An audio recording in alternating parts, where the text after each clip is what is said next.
Tuhan adalah gembalaku, takkan kekurangan aku. Saudara-saudara yang terkasih di dalam Kristus, selamat pagi. Salam jumpa lagi dalam Sabda Siap Saji Kamis 8 Juni 2023, hari biasa pekan ke-9. Marilah kita berdoa. Dalam nama Bapa dan Putra dan Roh Kudus. Amin. Allah Bapa Maha Pengasih, Engkau mendampingi setiap keluarga dengan kasih dan damai-Mu. Lindungilah setiap keluarga kami dalam suka duka hidup berkeluarga. Dengan pengantaraan Tuhan kami Yesus Kristus Putra-Mu, yang hidup dan berkuasa bersama Dikau dalam persatuan Roh Kudus Allah sepanjang segala masa. Amin. Tuhan bersamamu dan bersama rohmu. Inilah Injil Yesus Kristus menurut Markus. Dimuliakanlah Tuhan. Markus bab 12 ayat 28b sampai dengan 34. Pada suatu hari datanglah seorang ahli Taurat kepada Yesus dan bertanya, "Perintah manakah yang paling utama?" Yesus menjawab, "Perintah yang utama ialah, dengarlah hai orang Israel, Tuhan Allah kita itu Tuhan yang esa.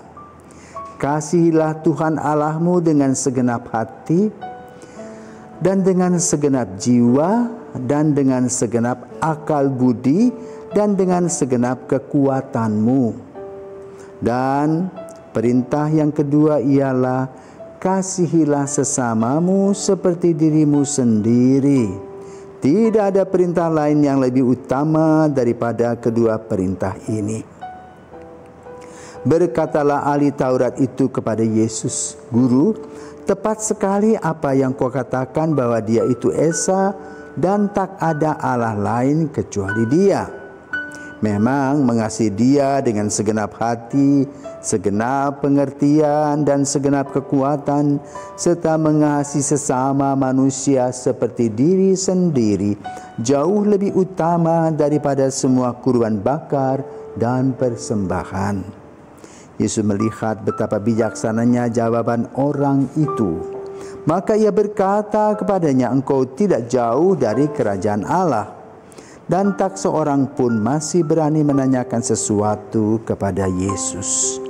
Demikianlah sabda Tuhan, terpujilah Kristus. Saudaraku terkasih, umat Israel adalah umat yang taat kepada Musa. Karena Musa adalah panutan. Kenapa? Pertama, dasarnya adalah Musa berjuang mati-matian untuk membela umat Israel keluar dari Mesir. Dia berkomunikasi dengan Firaun selama 40 hari. Dan yang diberikan kepada Firaun itu tantangan-tantangan yang menakutkan melalui tulah-tulah. Dan yang terakhir, tulah yang terakhir adalah, kalau kamu tidak membebaskan umat Israel, anak sulungmu dan anak setiap orang Mesir mati. Percaya. Dan kalau sudah hal seperti itu terjadi, kami pergi. Lalu betul terjadi. Jadi anak sulung raja bersama dengan anak-anak sulung orang Mesir itu mati. Maka pada hari itu adalah hari perkabungan bagi orang Mesir. Tetapi bagi umat Israel itu hari kemenangan. Mereka ratusan ribu orang pergi dari Goshen itu, meninggalkan tempat menuju pada satu titik yang disebut dengan Laut Teberau.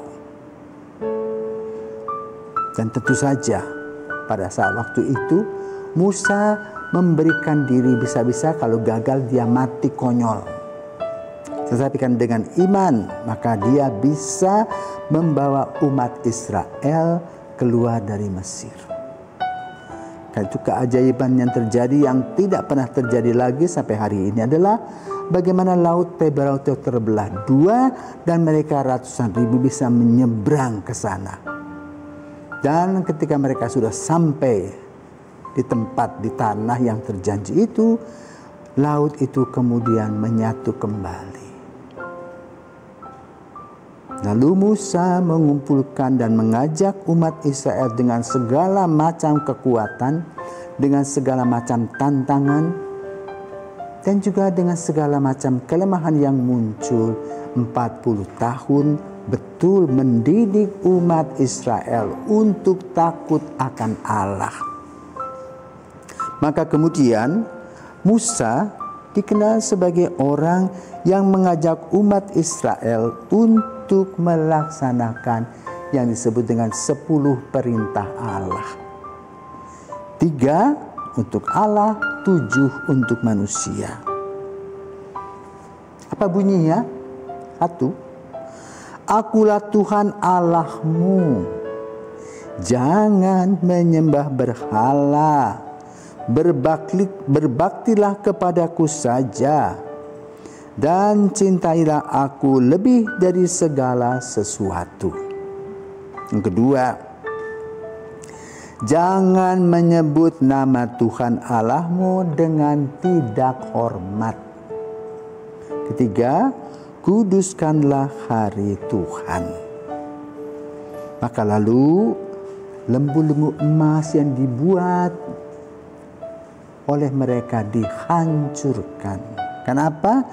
Mereka menyembah dewa Baal dengan membuat patung-patung lembu emas. Dihancurkan.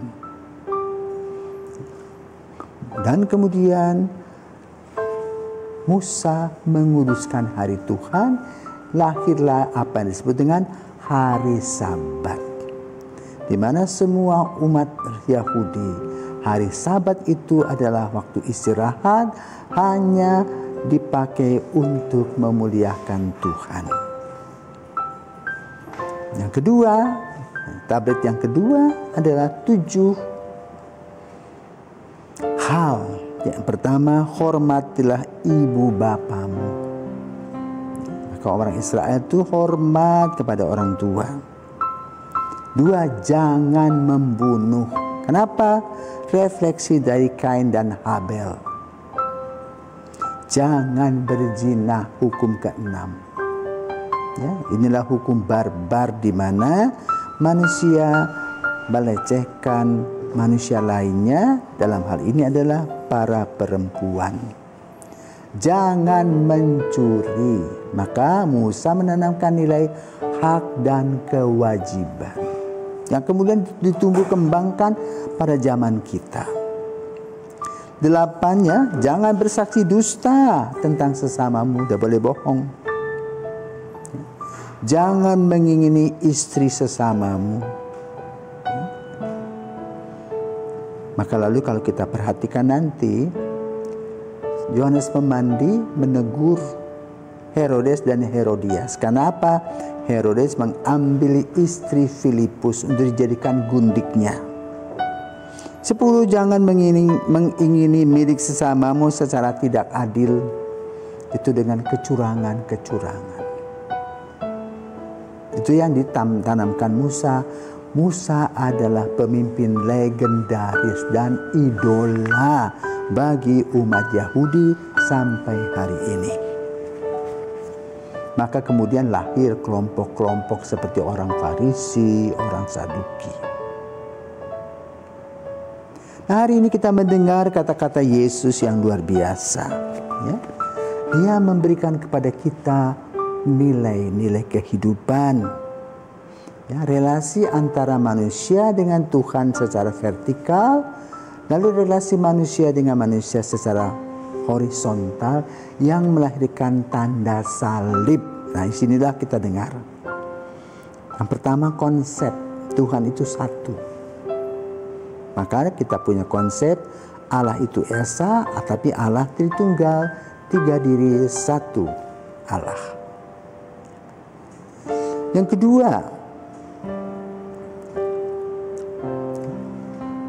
Kita diminta untuk mengasihi Allah. Kenapa? Allah adalah kasih. Maka Dia menciptakan kita dengan kasih-Nya. Dengan kasih-Nya juga Tuhan memberikan kepada kita kebebasan. Maka gunakanlah kebebasan kita dengan baik. Dan dari kebebasan itu dikatakan oleh Yesus, kasihilah Tuhan Allahmu dengan segenap hati, segenap jiwa, segenap akal budi, dan segenap kekuatanmu. All out, mencintai Allah. Karena kita berasal dari Allah, akan kembali kepada Allah. Seluruhnya harus all out. Tetapi jangan lupa, kita tidak hanya mengatakan kepada Tuhan, Tuhan aku mengasihi Engkau, tetapi tidak melaksanakannya dalam kehidupan nyata sehari-hari. Maka Yesus menekankan, kasihilah saudaramu, sesamamu, seperti dirimu sendiri. Kalau dicubit sakit, maka jangan mencubit. Kalau menggigit bisa luka, jangan menggigit dan juga tidak mau digigit. Jadi saling mengerti. Karena itu dua nilai kasih itulah yang diterapkan Yesus secara vertikal dan horizontal yang membentuk tanda salib. Maka penjelasan Yesus semakin jelas. Kalau Musa menggunakan sistem tablet, tetapi Yesus menggunakan simbol salib yang kemudian dilaksanakannya dalam dirinya dan kemudian dia bangkit. Maka saat ini salib adalah tanda kemenangan kita, tanda kemenangan Kristus, di mana Dia wafat, bangkit dan menyelamatkan. Maka kita setiap kali kita berdoa pada Bapa, Putra dan Roh Kudus, Allah Tritunggal, kasih yang tiada taranya. Semoga Tuhan memberkati. Selamat pagi, sampai jumpa lagi.